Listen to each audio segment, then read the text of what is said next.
Sebuah video tersebar di mana sejumlah masyarakat melakukan ritual ibadah haji di Bukit Gunung Bawah Karaeng di Goa, Sulawesi Selatan.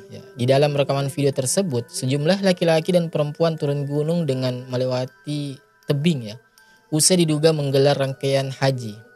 Di gunung yang tingginya sekitar 2.845 mdpl, aksi berbahaya seperti ini harus dilakukan oleh sejumlah warga karena diduga sebagai rangkaian haji yang harus dilalui saat berhaji di Gunung Bawah Karaeng.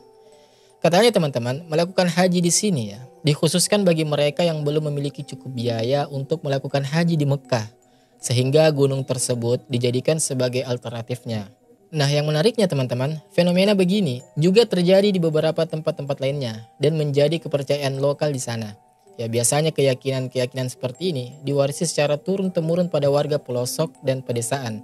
Contohnya seperti di Provinsi Nuristan negara Afghanistan. Di sana ada sebuah gunung yang oleh warga setempat itu meyakini bahwa di sana mereka dapat melakukan ibadah haji. Dan turun dari gunung itu dikatakan bahwa mereka sudah berhaji. Di Aceh teman-teman, ada sebuah gua yang diyakini memiliki misteri dapat menembus ke kota Mekah. Namanya adalah Gua Tujuh Laweng karena berada di desa Laweng Kecamatan Muara Tiga, Kabupaten Pidi, Aceh. Nah, gua yang terletak di antara Kecamatan Muara Tiga dan Kecamatan Bati ini mempunyai 7 pintu utama. Salah satu pintunya itu diyakini oleh masyarakat lokal bisa tembus ke kota Mekah.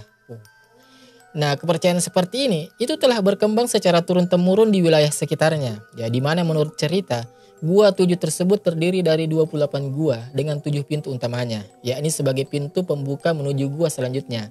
Jadi hanya 7 pintu yang bisa dimasuki sedangkan saat ini hanya tersisa 4 pintu yang masih terbuka lebar. Ada cerita bahwa dahulu orang-orang soleh itu melakukan ibadah ke Baitullah di Mekah. Atau mungkin juga pelaksanaan haji dengan memasuki gua ini dan ujung terowongannya itu menembus sampai ke kota Mekah. Menurut pemandunya, gua ini adalah gua suci di mana semua aulia berkumpul di sini. Ketika mereka berjalan menyusuri pintu-pintu gua, buat yang hatinya bersih maka akan berakhir ke kota Mekah. Namun buat hatinya yang kotor maka akan berakhir di laut. Selain itu teman-teman, gua ini juga dikatakan sebagai tempat sakral untuk bertapa. Sebuah ritual musyrik yang tidak diajarkan oleh agama Islam. Tentu saja ini adalah ritual yang berasal dari Hindu Buddha sebelum penduduk kawasan setempat memeluk Islam. Kan gitu. Nah, masalahnya sampai sekarang ada saja yang menganggapnya wajar jika ada orang Islam yang melakukan pertapaan di gua di tempat-tempat yang seperti ini. Padahal jelas-jelas itu bukan bagian dari Islam, bukan bagian dari ajaran Islam. Nah, dari beberapa tulisan yang disebutkan, dulunya gua tersebut dihuni oleh para ulama dan kerajaan-kerajaan. Karena banyak peninggalan di dalamnya yang bisa diambil sampai saat ini. Meskipun harus melalui proses pertapaan seperti yang pernah dilakukan oleh para ulama-ulama terdahulu, katanya. Dan dikatakan ulama yang berasal dari daerah Jawa itu tak pernah berhasil mengambil pusaka berupa keris selama pertapaannya di dalam gua tersebut. Nah, saking masyhurnya legenda tentang gua ini itu hampir dipastikan semua orang Aceh, khususnya penduduk sekitar, itu pernah mendengar tentang legenda gua ini. Bahkan berkunjung ke gua ini itu tidak hanya sebatas dianggap berwisata, melainkan disebut juga sebagai ziarah, yakni ziarah Gua 7 katanya. Sehingga berkunjung ke gua ini itu seperti berkunjung ke tempat-tempat keramat lainnya, seperti petilasan, kuburan, dan tempat-tempat sakral yang lainnya, seperti itu. Tapi sekali lagi ini semua hanyalah legenda masyarakat, mitos dan tahayul. Seperti yang sudah kita ketahui, masyarakat kita ini memang terlalu senang dengan cerita-cerita mitos yang sebenarnya tidak akan pernah dapat dibuktikan. Namun cerita-ceritanya itu tetap saja diyakini tanpa dipungkiri. Ini sebenarnya adalah mentifak yang terwarisi dari tradisi Hindu Buddha dari India sejak masa silam. Nah teman-teman, gua lain yang serupa seperti Gua 7 ini adalah Gua Safarwadi yang ada di Kecamatan Batarkalong, Tasikmalaya, Jawa Barat. Nah, gua ini teman-teman sudah masyhur di kalangan masyarakat setempat diyakini sebagai tempat sakral dan keramat di mana para wali dan aulia itu dikatakan melakukan semedi dan bertapa di sana.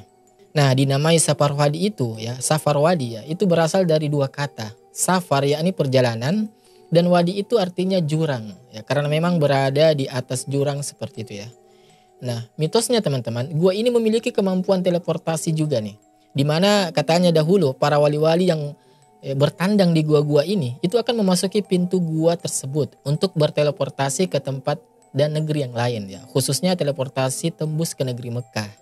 Dan di dalamnya ini teman-teman ada satu terowongan yang disebut terowongan haji ya, karena diyakini sebagai jalur menuju Mekah. Terowongan tersebut sekarang sudah dipagari ya, dikarenakan dulu ada warga yang masuk ke dalamnya dan tersesat lalu hilang ya, sampai sekarang tidak diketemukan. Nah, dengan kepercayaan demikian ya, maka kita tidak heran jika ada video yang tersebar di internet di mana warga melakukan talbiyah di depan terowongan haji ini. Ya, ini bukan berarti mereka melakukan ritual haji ya, melainkan talbiyah dilakukan dengan keyakinan bahwa di balik terowongan tersebut ya, di balik gua itu ya, itu adalah kota Mekah. Legenda masyhur ini membuat situs ini menjadi tempat yang selalu ramai dikunjungi ya. Nah, ada ritual wajib bagi mereka yang hendak masuk ke dalam gua ini ya, di mana pada pintu masuk gua tersebut ya, para peziarah wajib mengumandangkan azan ya. Kemudian barulah kuncen dan para pemandu itu membawa pengunjung masuk ke dalam gua yang panjangnya kurang lebih sekitar 540 meter itu. Keramatnya gua ini itu tidak lepas dari sosok Syekh Abdul Muhyi, seorang ulama yang mengislamkan kawasan Tasikmalaya dan sekitarnya. Yang sebelumnya penduduknya itu warganya itu memeluk agama Hindu, di mana beliau menggunakan gua tersebut untuk beribadah dan mengajarkan Islam kepada penduduk sekitar. Nah teman-teman, Bawa Karaeng itu memiliki arti bawa yakni mulut dan Karaeng artinya Tuhan. Jadi Gunung Bawa Karaeng itu diartikan sebagai gunung mulut Tuhan. Penganut sinkretisme di wilayah sekitar gunung ini itu meyakini Gunung Bawa Karaeng sebagai tempat pertemuan para wali. Nah dengan keyakinan seperti itu, gunung ini selalu ramai dikunjungi oleh warga sekitar pada tiap bulan Hari Raya Idul Adha, di mana tepat pada tanggal 10 Zulhijjah, mereka melakukan sholat Idul Adha di puncak Gunung Bawa Karaeng atau di puncak Gunung Lempo Batang. Sebelumnya juga MUI ya Kabupaten Goa bersama pemerintahan Kecamatan Tinggi Moncong itu telah melakukan kesepakatan untuk menutup jalur pendakian ritual haji di Gunung Bawa Karaeng tersebut. Namun belakangan entah kenapa ritual haji di gunung tersebut kembali dilakukan nih oleh warga sekitar karena dianggap sebagai warisan leluhur. Jadi mereka datang dari sejumlah kabupaten di Sulawesi Selatan secara berkelompok tentunya. Pada H-3 jelang Idul Adha dengan membawa sesajen untuk ritual keselamatan seperti beras, telur, ayam, dan kambing seperti itu. Dan mereka menuju ke puncak Gunung Bawa Karaeng. Nah, berdasarkan penelusuran, video tersebut itu diduga video yang berasal dari tahun 2023, di mana menurut informasi, kakek Bahri yang berusia 60 tahun, warga Dusun JK, hilang di Gunung Bawa Karaeng. Warga tersebut mendaki Gunung Karaeng pada tanggal 30 Agustus tahun 2023 yang lalu. Dan saat berangkat ke Gunung Bawa Karaeng, kakek Bahri tidak sendirian. Ia berangkat dengan 16 warga Sinjai. Dan dalam rombongan itu terdapat 7 perempuan dan 9 laki-laki. Dan belakangan diketahui nih, jika kakek Bahri hilang terpisah dari rombongan lainnya saat tiba di pos ke-10. Bahri bersama 15 rekannya itu pergi naik ke Gunung Bawa Karaeng ya, membawa kambing untuk dijadikan media ritual. Dan salah satu di antara mereka diketahui adalah seorang dukun. Ya, jadi video ini, video yang viral itu ya, itu sebenarnya berasal dari tahun 2023 yang lalu.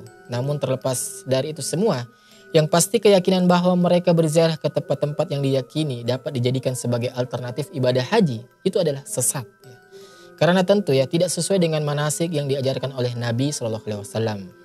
Keyakinan-keyakinan mitos, tahayul, dan sinkretisme kuno di masa silam itu seharusnya sudah dapat kita tinggalkan. Karena sebenarnya ada sebagian oknum yang mereka justru memanfaatkan keyakinan legenda masyarakat untuk meraup keuntungan dari orang-orang yang lugu, dari masyarakat yang awam seperti itu. Tapi ya bagaimana pendapat teman-teman? Coba tulis di kolom komentar. Kalau video ini bermanfaat, klik like dan share-nya, dan juga tombol subscribe, tombol loncengnya untuk mendapatkan updatean video berikutnya di channel Tarbiyah Daily. Demikian dari saya, wallahu a'lam bishawab. Wassalamualaikum warahmatullahi wabarakatuh. Barakallahu fikum.